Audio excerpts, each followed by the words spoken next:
Today we're going on a journey, a love story with Jack and Rose on the Titanic. Their story has many stages, including ones of rebellion and reinvention. Now, what does that have to do with marketing? Each traveler experiences a journey much like a love story, and we can tell our owner that story in many different ways. We as marketers tend to focus solely on the transaction, a single step in the journey at the point of conversion.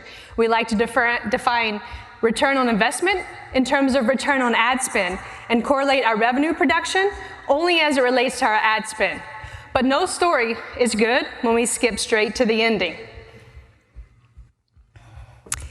In the Titanic movie, after Leo saves Rose's life, Jack gets invited to a dinner in first class. He was super nervous to dine with the affluent crowd, but he doesn't falter. Jack deserves a seat at that table. He tells the truth, but also positions his story in a different way than the crowd. Just like all the marketing people here want a seat at that commercial strategy table. While Jack is able to navigate the old boys club, we as marketers must adapt as well. When we don't align our KPIs with our sales and revenue management counterparts, sometimes we stand out or are not taken as seriously. If you recall, when Rose boarded the Titanic, she was engaged to an asshole. Through her journey, she must make many difficult decisions. Rich or poor, happiness or comfort, obey or deny her mother. Much like we as marketers must make decisions every day about how we spend our very limited funds. Do we go for the return on investment or incremental ROI? Do we focus on direct revenue contribution or maybe less attributable ROI? Do we focus on top, middle, bottom funnel? Do we focus on our short-term objectives or our long-term customer journey?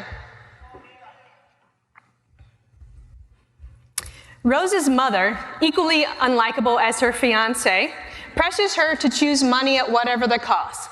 She says, "Rose, of course it is unfair. We are women and our choices are never easy. But do we ever win when we marry for money? It is time to rebel from what makes us comfortable. Rose has to leave her safety zone." Just like we've trained our owners to ask only for return on ad spend, like a single silver bullet. We have whittled our skill set down to a single and sometimes deceitful, if not inaccurate, data point. Don't you think if we all held a silver magic bullet, we would have used it already? It's not that return on investment is not important. It's the numbers we are using to tell that story. Don't train your owners that higher ROI is always better ROI. How do we tell the story? Who gets credit? What revenue metrics are we using? When did the journey start? And where did we impact that customer's journey? Your KPIs should change based on the aligned commercial strategy goal and impact you want to make on that customer journey. You can do a lot of things, and I don't have the right answer here, but do we want to focus on market share growth? Do we want to focus on channel mix shift? Do we want to focus on return on ad spend against comparable metrics? How do we define imagery and reviews value? Every movie or love story has a villain. While some might say the villain is the fiancé or even the mother, I believe the Titanic's villain is the iceberg. The iceberg is deceitful, whose large majority is still underwater. And focusing only on return on ad spend is like telling your owners only about the tip of the iceberg. The other marketing iceberg is obviously last click attribution. We allow people to assume the revenue from return on investment that we quote is our single source of truth, when really attributing that revenue to a single source is only the tip of the iceberg, a very small part of our customer's journey.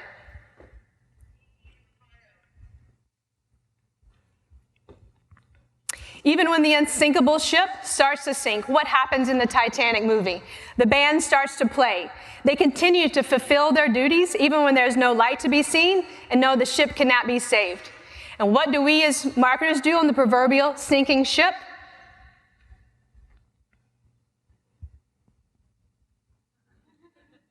We get a call 3 weeks into the month that the hotel's not going to make budget. Everyone's hair catches on fire. Turn on Expedia travel ads. Sorry, Expedia. We try to, with little regard for the customer journey, let's save the sinking ship with a measly $500 push on Expedia travel ads. We've trained our owners and operators to turn paid on and off like it's a faucet. And what happened to all those paintings by Monet and Picasso, all the jewelry, all the luxury cars, and eventually the heart of the ocean went down with the Titanic. All of that wealth, in the end, held no value. That value is placed on a very select few people.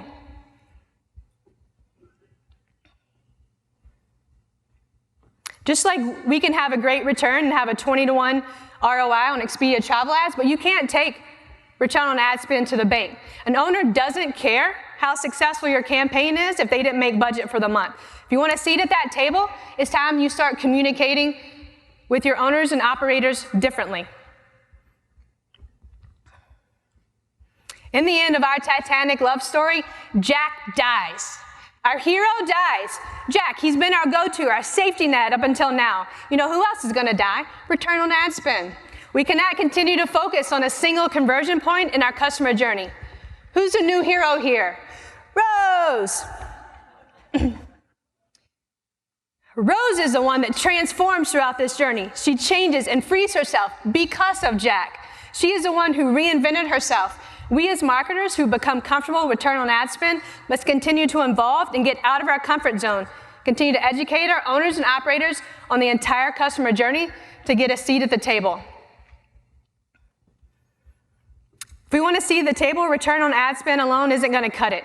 Each hotel has its own story, and you need to define where in the journey is your hotel story broken. And just like with any love story, we can't easily skip straight to happily ever after. And just like any personal journey, we must continue to evolve and find out who we are. Focus more on the customer journey in your hotel's total online presence and all the different touch points and websites people visit before transacting. Redefine the metrics that you use in return on investment. What is revenue? What is investment? And lastly, be a Rose. Get out of your comfort zone and get a seat at that damn table.